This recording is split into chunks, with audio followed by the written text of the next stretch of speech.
years in the NHL. Every time somebody does a contract, oh, what's it going to do to every other contract? I remember when we signed players in Columbus, I'd go to a GM meetings and everybody would be whining, oh, well, Nash sets a new standard. And I said to Berkey, you didn't set a new standard when you signed Joe Benoski in Vancouver? That didn't help me. I mean, it happens all the time. It's happened for 20 years, and it just goes away eventually, you know? I mean, it doesn't help Edmonton with McDavid. I mean, what's he going to do now? What's he want? He's going to get whatever he wants.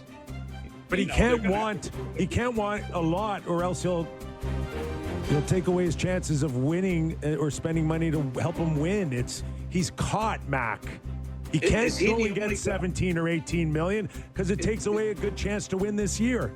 Is he the only guy in the league that's going to do that? Do you think Hughes wasn't worried about that? The kid that just signed, and the next Hughes brothers won't be worried about it when they're up. And every other superstar is not going to worry about it. Is Connor and Sid the only two on the face of the earth that worry about that? It seems that way to me. You know, God bless Sid for what he did. I mean, Dubas is making more money than he and Sid. I don't think that works right, but anyway.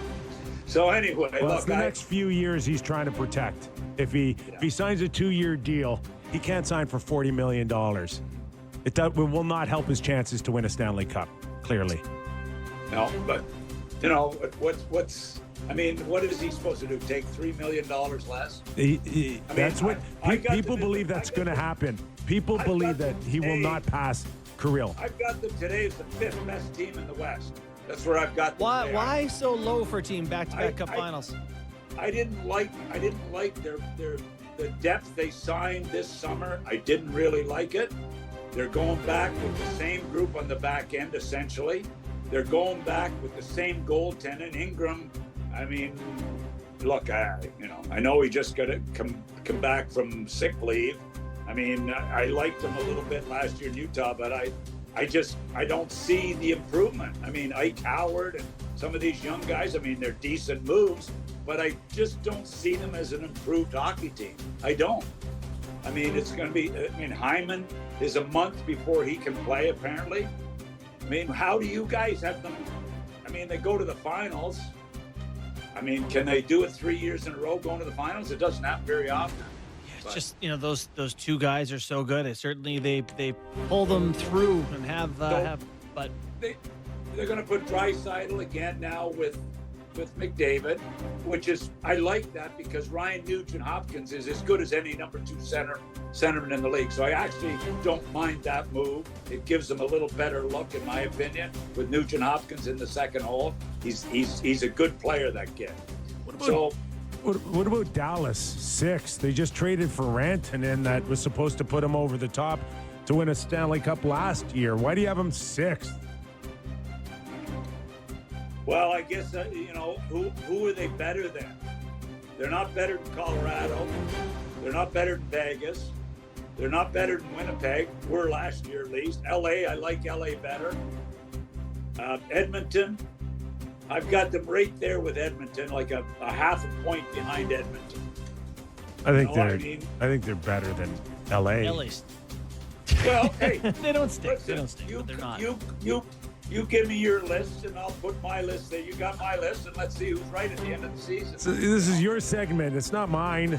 If I'm wrong, I'll be the first one not to admit it. Perfect. Hey, Mac, what do you think? By the way, one other thing. Yeah. Utah. I'm so sick of excuses coming out of Utah. I don't want to hear any more excuses. They've got the new owner. They've got the new building. They got the great city. I don't mean Utah, but that franchise. No more BS. This is their year to make it. The coach, in my opinion, should be on the hot seat right here. I'm wondering if he's an NHL. I like lots of things about him. I don't know if he'll survive if they don't get off to a good start. But no more excuses. It is funny how you go from Seattle should be better. So. And it is funny how you go from everyone being like, yeah, they're not even trying to win, no pressure. All of a sudden, it's like, okay, now it's time. Let's see what Utah really is. I wanted to get your thoughts on these young kids signing long contracts. Jackson Lacombe, Luke Hughes, 7 years, 8 years at 21, 22 years old. Well, 22 and 24, actually. What are your thoughts on those deals? Well, it used to be let's get the bridge deal done and then you get another crack at it. But why, I guess you want, I know the Matthews thing and how they played it out with Matthews, and now he gets another crack at it. I understand all that. But the difference for me is the money they're paying them. How do you not take it when they give you $9 million a year and $8 million a year when you've barely played in the league? I mean, I don't know how you turn that down, Borny. I just don't. You know what I'm saying? Yeah, I guess you got to get the money when you can get the money. You don't know what's coming next. Yeah, if they're coming through like they were in the old days, even when Matthews was going there, I would take a shorter deal, a bridge deal, and then hit your big home run. But now they give the top dollars right out of the chute. So they're scared to Anaheim death of losing guys. Anaheim's an interesting scenario here with Jackson Lacombe, who was 6 years ago the 39th pick overall, and now he's making $9 million a year. If by chance Pat Verbeek's wrong here, is this like a fork in the road for some general managers? Can Pat Verbeek still do well as a general manager if he's completely wrong on this guy? First of all, I don't think he's going to be wrong on it. Okay. I think he's going to be a really, really good, important player for that team. He might be wrong this year on him, but I think in the long run he's not going to be wrong on him. That's my opinion.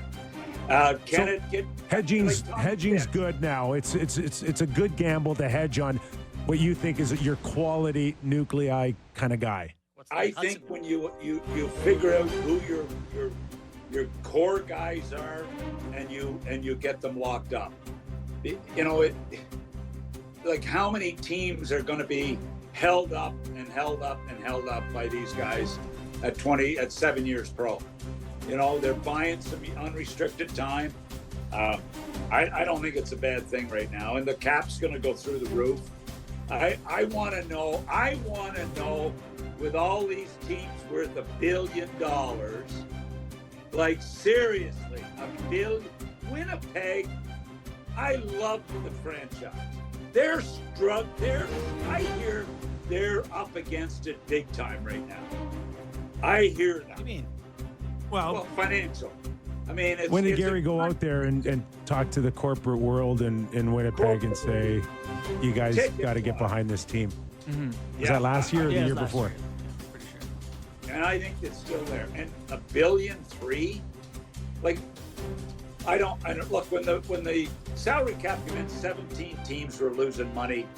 Amongst the 17 teams, the league was losing $275 million at that point before the cap. And they ran Bob Goodenow out.